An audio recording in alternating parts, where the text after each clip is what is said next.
गुरुवार की सुबह आखिरकार वो हुआ जिसकी पश्चिमी देश लगभग 2 महीने से आशंका जता रहे थे। राष्ट्रपति पुतिन के आदेश के बाद रूसी सैनिक यूक्रेन में दाखिल हो गए। धमाकों की गूंज के बीच यूक्रेन और रूस में आम लोग क्या कह रहे हैं, कवर स्टोरी में आज इन सब की चर्चा।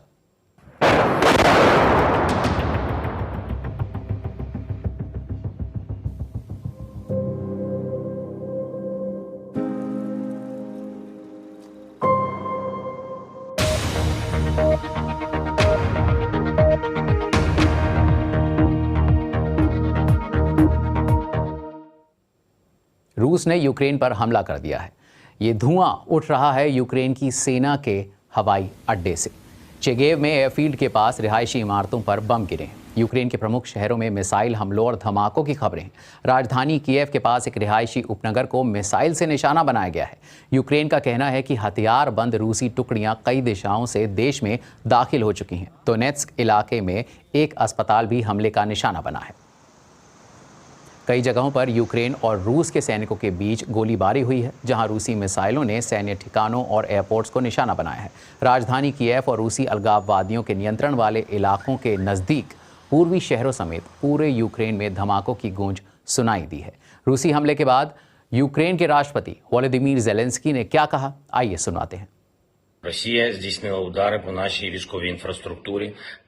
रूस ने हमारे सैन्य ढांचे पर, हमारे सैनिकों पर और सरहदों को अलग करने वाले हिस्सों पर हमला किया है। यूक्रेन के कई शहरों में धमाकों की आवाज सुनी गई है। हम अपने तमाम क्षेत्रों में मार्शल लॉ लगा रहे हैं। मैंने राष्ट्रपति बाइडेन से बात की है। अमेरिका ने अंतर्राष्ट्रीय समर्थन के लिए तैयारी पहले ही शुरू कर दी है। आज आपको शांत रहने की जरूरत है। संभव हो तो कृपया घर में ही रहें।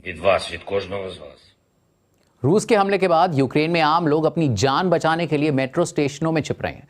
यूक्रेन की राजधानी कीव से देखिए बीबीसी संवाददाता निक बिग की रिपोर्ट।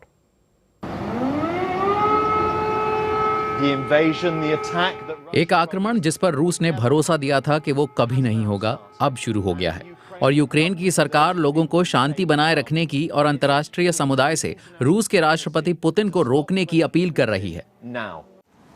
हमें लाना और उनकी मां मिलती हैं। रूस ने उन्हें क्राइमिया में उनके घर से 8 साल पहले निकाल दिया था। अब वो फिर से कहीं जा रहे हैं। स्थिति काफी खराब है और मैं डर गई थी, पर मुझे हिम्मत रखनी होगी। कल रात आसमान से हुए हमले के बाद कई लोग जमीन के नीचे छुप रहे हैं।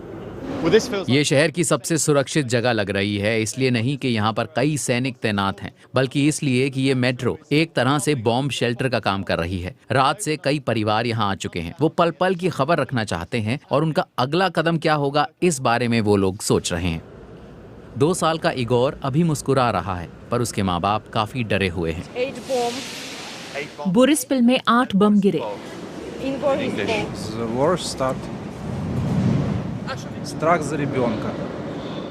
मैं अपने बच्चे के लिए चिंतित हूँ, अलेक्जेंडर ने मुझसे कहा। फिर दोनों ने मुझसे पूछा, क्या नेटो हमारी मदद करेगा? जब बम गिरने लगे तो सेल्स मैनेजर मार्क ने अपने पड़ोसियों की भागने में मदद की। उन्होंने मुझे बताया कि वो फ्रंट लाइन पर लड़ने के लिए तैयार हैं और देश के लिए मर भी सकते हैं। अपने देश की, अपने बच्चों और अपनी माँओं की सेवा करने के लिए यही एक तरीका है और हम पूरा दिन लड़ेंगे। कईयों को डर है कि आगे न जाने क्या होगा। उनमें अलेक्सी भी शामिल है। अगर रूस कीव पर कब्जा कर लेगा, जो मुझे नहीं लगता है कि होगा, क्योंकि मुझे हमारे सैनिकों पर भरोसा है, पर अगर ऐसा हुआ तो ये नाजियों जैसा काम होगा। राजधानी के इस मुख्य हिस्से में खौफनाक सन्नाटा है। लगता है कईयों ने सरकार की घर पर ही रहने की अपील मान ली है। कई लोगों ने रूस के दावे के बारे में भी सुना कि उसने यूक्रेन के सैन्य ठिकानों को चुन चुन कर निशाना बनाया। पर मैं आपको बता दूं कि लोग यहाँ कह रहे हैं कि उन्हें ऐसा बिल्कुल नहीं लग रहा। उन्हें लगता है कि उन पर हमला हुआ है और राष्ट्रपति पुतिन ने उन पर जंग थोप दी है। बीबीसी ने और भी इलाकों में जाकर लोगों से बात की और इस पूरे घटनाक्रम पर उनकी राय जानी। हमने आज कीव से बाकू जाने की योजना बनाई थी, लेकिन हमें कहा गया कि यूक्रेन में जंग बढ़ने की वजह से हमारी फ्लाइट्स कैंसिल हो गई हैं। हमारी कोई मदद नहीं कर रहा है। कोई नहीं बता रहा कि क्या हुआ, हमारी उड़ान का क्या होगा, हम क्या करें, कहाँ जाएं। मैं जंग के खिलाफ हूँ। मैं चाहती हूँ यूक्रेन और रूस के लोग जिंदा रहें, सुरक्षित रहें। मैं दोनों देशों को प्यार करती हूँ। ये मेरे लिए तकलीफ देने वाला है। गैस स्टेशन और स्टोर्स पर लंबी लाइन लगी हुई है, लेकिन मुझे लगता है कि ज्यादा पैनिक भी नहीं है। बीते कुछ महीनों में हथियारों को खरीदा गया है, आर्म्स फोर्सेस में भर्तियां हुई हैं, तो मुझे लगता है कि इसका मतलब ये है कि लोग प्रतिरोध करेंगे। लोगों का मानना है कि उन्हें प्रतिरोध करना चाहिए। अब समझने की कोशिश करते हैं कि यूक्रेन पर हमला कितने बड़े स्तर पर हुआ है।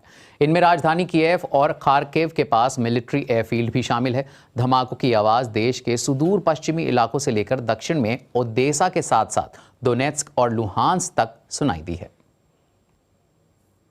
इस हमले को रूसी राष्ट्रपति व्लादिमीर पुतिन ने स्पेशल मिलिट्री ऑपरेशन कहा और किसी भी तरह के दखल के खिलाफ कड़ी चेतावनी दी। Кто бы ни пытался помешать нам, а тем более создать угрозы для нашей страны, для нашего народа, должны знать, что ответ России будет незамедлительным и приведет вас к таким последствиям, с которыми вы в своей истории еще никогда не сталкивались. रूसी राष्ट्रपति व्लादिमीर पुतिन यूक्रेन में जिसे सैन्य ऑपरेशन बता रहे हैं, पश्चिमी देशों ने उसे यूक्रेन पर खुला हमला कहा है। लेकिन इस बारे में रूस के लोग क्या कह रहे हैं, मॉस्को में जायजा लिया बीबीसी संवाददाता स्टीव रोजनबर्ग ने।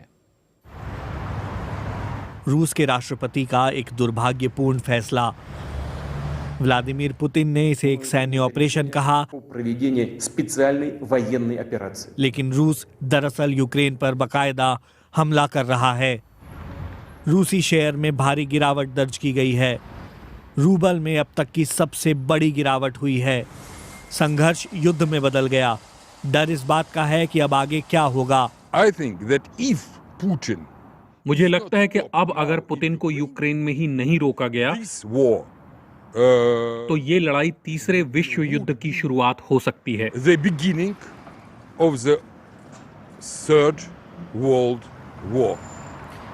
व्लादिमीर पुतिन अब यूक्रेन को रूस के दायरे में लाने के लिए लगभग एक मसीहा की तरह नेता के रूप में सामने आ रहे हैं। उन्हें परवाह नहीं है कि लोग इस बारे में क्या सोचेंगे। लगता है कि वो अपना लक्ष्य हासिल करके ही रहेंगे। मॉस्को में ये महिला कह रही हैं कि वो जंग के खिलाफ हैं और चाहती हैं कि सारी दुनिया ये बात सुने।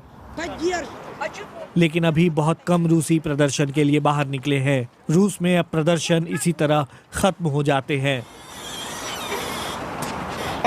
मुझे माफ करिए, मुझे सदमा लगा है, मैं चिल्ला भी नहीं सकती। मुझे लगता है कि अधिकतर रूसी इसका समर्थन नहीं करते। ये खौफनाक है। और वो क्यों समर्थन नहीं करते? क्योंकि ये हमारी जंग नहीं है। ये पुतिन, बाइडेन या किसी और के लिए है। ये हमारे देश के लिए नहीं। उनका ये भी कहना है कि यूक्रेन के सैनिक हथियार डाल देंगे और उन्हें ऐसा ही करना चाहिए। यूक्रेन के साथ जंग होना भयंकर है। ये वो संघर्ष नहीं है जो रूसी जनता चाहती है। ये क्रेमलिन की जंग है। और ब्रेक के बाद दिखाएंगे चीन ने यूक्रेन में रूसी सैन्य कार्रवाई को हमला बताने से क्यों इनकार किया। मिलते हैं एक ब्रेक के बाद।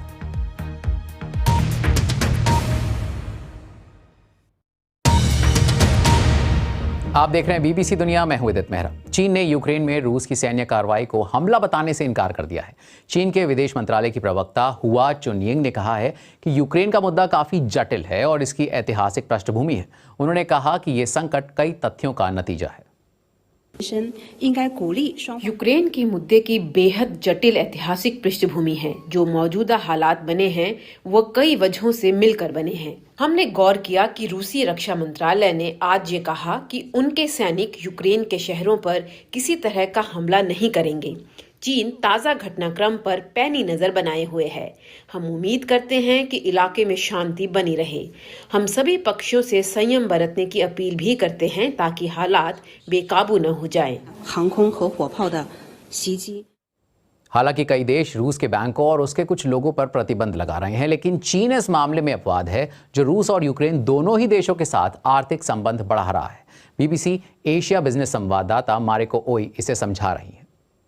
रूस और यूक्रेन दोनों के लिए अपने उत्पादों के लिहाज से चीन बेहद महत्वपूर्ण देश है और यही वजह है कि चीन और Ukraine belt and road initiative के तहत रेलवे और बंदरगाह जैसी बुनियादी परियोजनाओं में साथ मिलकर काम कर रहे हैं। चीन सूअरों को खिलाने के लिए बड़े पैमाने पर मक्का यूक्रेन से खरीदता है। चीन अपनी जरूरत का 90% मक्का यूक्रेन से आयात करता है। इस संबंध का सैन्य पक्ष भी है, जिसमें शामिल हैं जंगी जहाजों के लिए गैस टरबाइन्स और विमानों के लिए इंजन। चीन ने अपना पहला एयरक्राफ्ट कैरियर भी यूक्रेन से खरीदा था। लेकिन रूस और चीन के बीच व्यापार के हिसाब से ये सब कुछ भी नहीं है। दोनों के बीच पिछले साल व्यापार 140 अरब डॉलर को पार कर गया, जो एक रिकॉर्ड है। रूस का 70% से अधिक निर्यात तेल, गैस और खनिजों के रूप में है और हाल ही में चीन ने सहमति जताई थी कि वो रूस से पहले से अधिक तेल और नेचुरल गैस खरीदेगा। दोनों देशों के बीच सिर्फ गैस समझौता ही 100 अरब डॉलर से ज्यादा का है। यदि रूस प्रतिबंधों की वजह से अपना तेल और नेचुरल गैस यूरोपीय देशों को नहीं बेच पाता है, तो खरीदार के तौर पर चीन एकदम तैयार है। राष्ट्रपति शी और राष्ट्रपति पुतिन संबंधों को और मजबूत बना रहे हैं, जिसमें जियोपॉलिटिक्स से परे उनके अपने आर्थिक हित शामिल हैं। इस दौरान पाकिस्तान के प्रधानमंत्री इमरान खान रूस की राजधानी मॉस्को के दौरे पर हैं। रूस और पश्चिमी देशों में बड़े तनाव के बीच रूसी राष्ट्रपति पुतिन से मुलाकात करने वाले इमरान खान पहले विदेशी नेता हैं। इमरान खान के इस दौरे के क्या है मायने, बता रहे हैं बीबीसी संवाददाता जावेद सुमरो।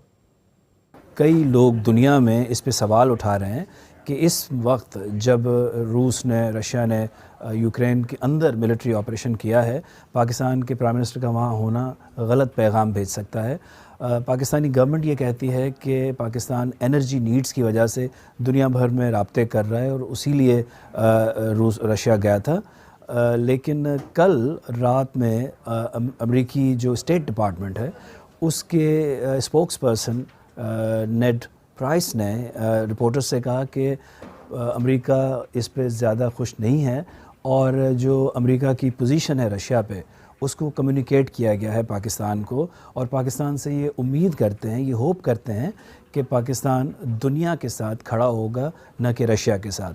पाकिस्तान के अंदर भी कई सारे ऑब्जर्वर्स और एक्सपर्ट्स ये सवाल उठा रहे हैं कि अगर prime minister Imran Khan Russia में हैं तो उससे पाकिस्तान का इमेज यूरोप में और अमेरिका में काफ़ी डैमेज हो सकता है। इस इन्वेजन के बावजूद भी पाकिस्तान गवर्नमेंट ने डिसाइड किया कि दौरा अपने विज़िट अपने वक्त पे ख़त्म होगा।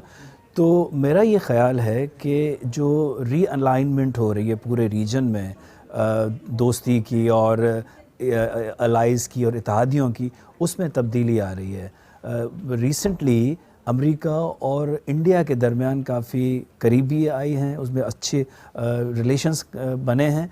तो इस दौरान पाकिस्तान ने अपना ज़्यादा जो रुख है वो चाइना, रशिया की तरफ किया है और अमेरिका से पाकिस्तान की दूरी बढ़ती जा रही है। अब ये कोई सीक्रेट नहीं है, अब ये कोई छुपी हुई बात नहीं है। पाकिस्तान और अमेरिका दो अलग अलग डायरेक्शंस में जा रहे हैं और मेरा ये ख़्याल ये है कि पाकिस्तान ने इस दौरे से यही पैगाम अमेरिका को भी देना चाहा है। यूक्रेन पर रूस के हमले के बाद ब्रिटेन के प्रधानमंत्री बोरिस जॉनसन ने कहा कि पुतिन ने यूरोप में जो युद्ध छेड़ा है वो उसकी नाकामी के साथ खत्म होगा। और ब्रेक के बाद दिखाएंगे बढ़ती जा रही है यूक्रेन में फंसे स्टूडेंट्स के माता पिता की चिंताएं। तो मिलते हैं एक ब्रेक के बाद।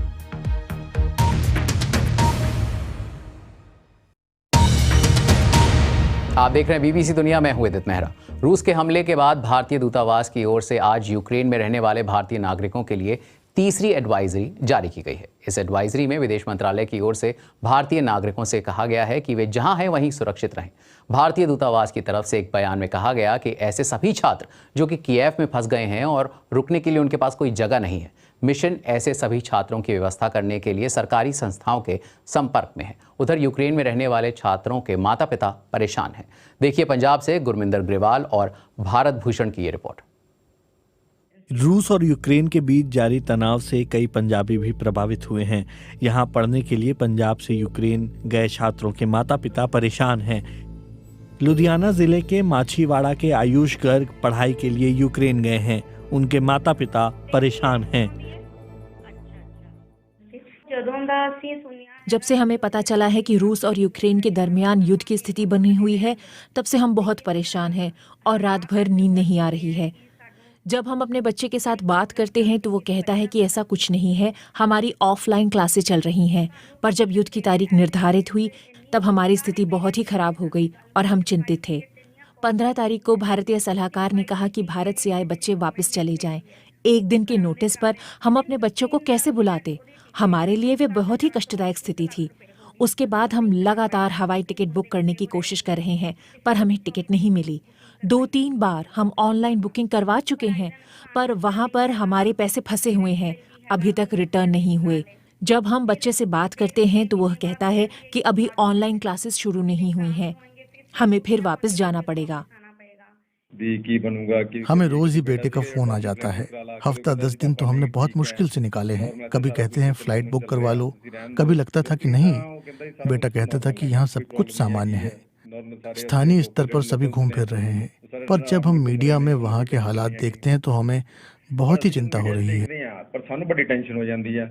कोकटपुरा के वीजा सलाहकार गगनदीप जिंदल ने कई छात्रों को यूक्रेन भेजा है। क्योंकि इंडिया में MBBS काफ़ी ਕੋਸਟਲੀ ਹੁੰਦੀ ਆ ਤਾਂ ਬੱਚੇ ਉਧਰ MBBS ਕੋਰਸ ਕਰਨ ਜਾਂਦੇ ਆ।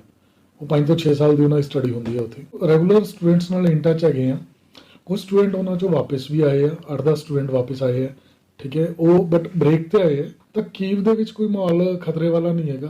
ਯੂਨੀਵਰਸਿਟੀ ਕਾਲਜਿਸ ਇਵਨ ਜਿਹੜੇ ਆ ਉਹ ਬੱਚਿਆਂ ਨੂੰ ਕਨਵਿੰਸ ਕਰ ਰਹੇ ਆ ਕਿ ਤੁਸੀਂ ਹਲੇ ਇੱਥੇ ਹੀ ਰਹੋ, ਤੁਸੀਂ ਹਲੇ ਵਾਪਸ ਨਾ ਜਾਓ।